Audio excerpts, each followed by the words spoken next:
엔진은 고성능 스포츠카인데 브레이크는 고장난 자전거의 것을 달아놓은 자동차가 있다면 여러분은 과연 이 차에 베팅하시겠습니까? 오늘 제가 스터디한 종목 힘스앤허세스 티커 HIMS가 바로 그런 느낌을 주는 아주 흥미롭고도 아슬아슬한 줄타기를 하는 기업입니다.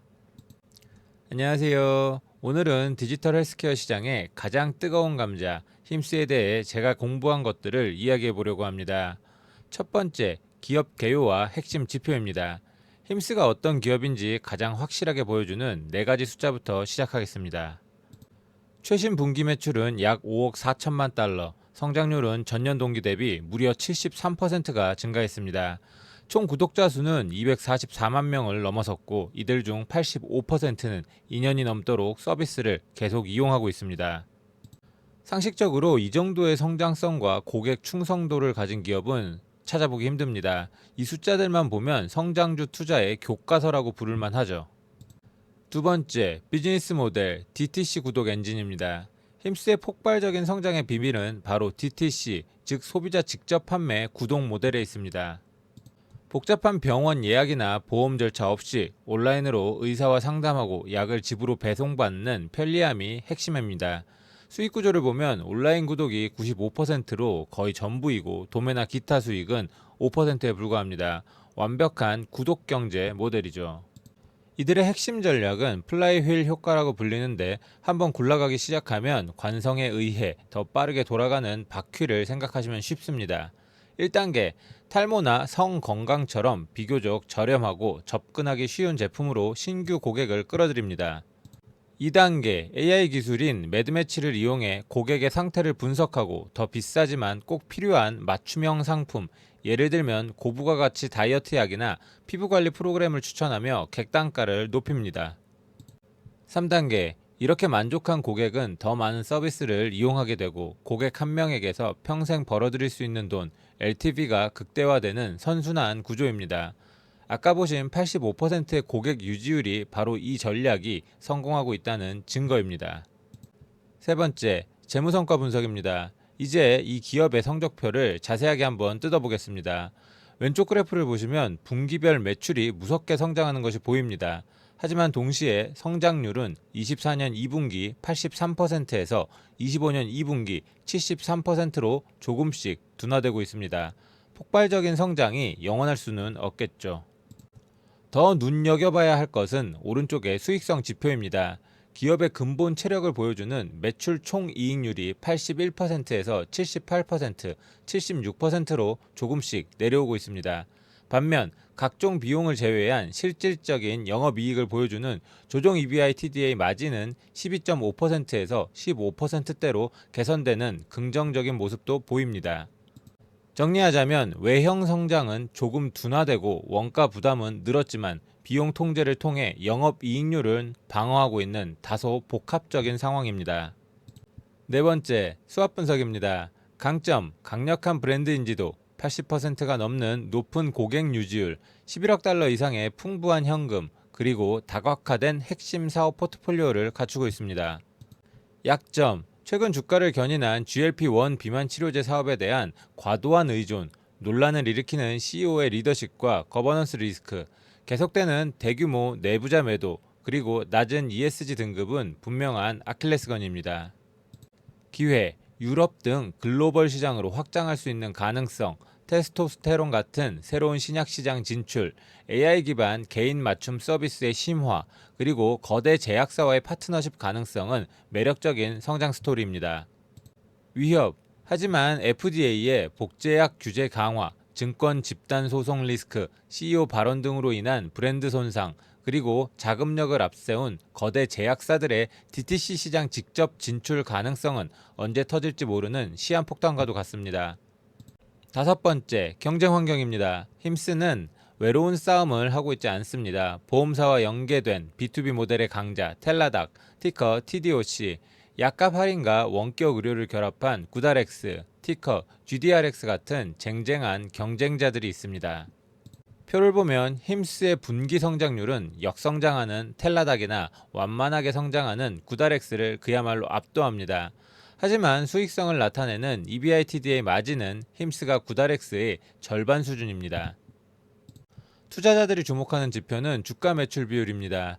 기업의 매출 1달러당 주가가 몇 배에 거래되는지를 나타내는데 힘스는 약 5.5배로 텔라닥이나 구다렉스보다 훨씬 높습니다. 한마디로 시장은 힘스의 압도적인 성장성에 매우 높은 가치를 부여하고 있다는 뜻입니다. 여섯 번째, 핵심 리스크. 제가 이 주식에 대한 스터디를 시작하고 나서 가장 많은 시간을 할애한 부분입니다. 인포그래픽에서는 이 리스크들이 서로 꼬리를 물고 회사의 미래에 불확실성을 더하는 부정적 피드백 루프를 형성한다고 경고합니다. 규제 리스크. 힘스의 새로운 성장 동력인 GLP-1 복제약 공급이 FDA의 정책 한마디에 중단될 수 있습니다. 사업의 근간이 흔들릴 수 있는 가장 큰 문제입니다. 법정 리스크. 비만 치료제 원조 맛집인 노보노디스크와의 파트너십 과정에서 허위 정보를 제공했다는 혐의로 증권 집단 소송에 직면했습니다. 패소 시 천문학적인 배상금이 발생할 수 있습니다. 리더십 리스크. CEO의 반복되는 논란성 발언은 브랜드 이미지를 훼손하고 주가의 변동성을 극단적으로 키우고 있습니다. 투자자 입장에서는 예측 불가능한 리스크죠.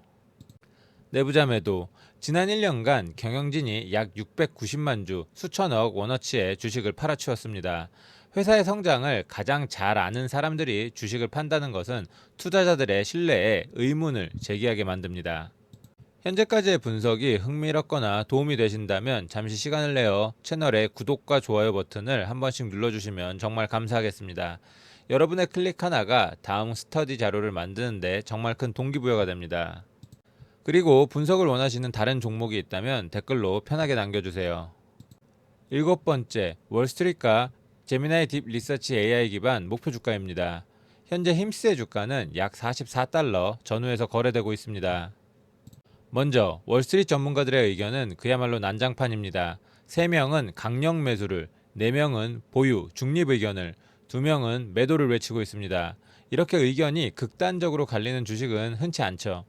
월스트리트의 평균 목표 주가는 48달러로 현재 주가와 큰 차이가 없습니다.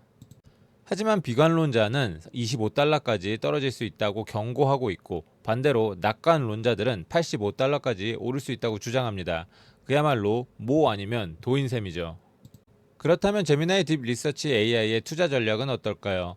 AI는 현재의 극심한 변동성은 개별 투자자가 예측하고 대응할 수 있는 영역이 아니다 라고 판단합니다.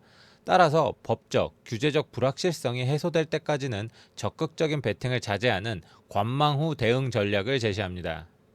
다만 리스크가 터졌을 때의 손실을 감수할 수 있는 매우 적은 비중으로 정찰병을 보내는 식의 초기 포지션 구축은 고려해 볼 수 있다는 아주 신중한 의견입니다. 여덟 번째, 그래서 저라면 이 주식을 살까요? 저의 가상 투자 결론은 무엇일까요? 결론부터 말씀드리자면 현재 시점에서는 매수하지 않겠습니다. 힘스의 비즈니스 모델과 성장성은 의심할 여지 없이 아주 매력적입니다. 하지만 현재 드러난 심각한 거버넌스와 규제라는 리스크는 이 모든 장점을 압도할 만큼 치명적이라고 판단했습니다. 좋은 엔진을 가졌지만 언제든 길에서 멈춰설 수 있는 브레이크가 고장난 차에 제 소중한 돈을 태우고 싶지는 않습니다. 만약 제가 이 종목에 대한 투자를 다시 고려한다면 최소한 다음 3가지 조건이 충족되어야 합니다. 첫째, 리더십이 명확한 쇄신안을 내놓고 리스크 관리를 강화하는 모습을 보여줄 것. 둘째, 현재 진행 중인 집단 소송이 합리적인 수준에서 해결될 것. 셋째, 논란의 중심인 GLP-1 사업이 최소 2분기 이상 안정적인 성과를 내는 것을 데이터로 확인할 것. 이 조건들이 충족되어 리스크가 상당 부분 통제 가능하다고 판단될 때 그때 가서 제 가상 포트폴리오의 1에서 2% 정도만 매우 보수적으로 담아보는 것을 고려해 볼 수는 있겠습니다. 결국 힘스에 대한 고민은 맨 처음 드렸던 비유로 다시 돌아옵니다. 고성능 스포츠카 엔진에 자전거 브레이크를 단 자동차. 여러분이라면 이 차의 운전대를 잡으시겠습니까? 궁극적으로 이 차에 올라탈 것인지 말 것인지는 투자라는 레이스에서 무엇을 더 중요하게 생각하는지에 대한 각자의 철학적 선택일 겁니다. 여러분은 스릴을 즐기는 레이서이신가요? 아니면 안전을 중시하는 드라이버이신가요? 본 내용은 제가 공부한 것을 바탕으로 정보 제공 목적으로만 작성되었으며 특정 종목의 매수 또는 매도 추천이 아닙니다. 모든 투자의 최종 결정과 책임은 투자자 본인에게 있습니다. 시청해주셔서 감사합니다.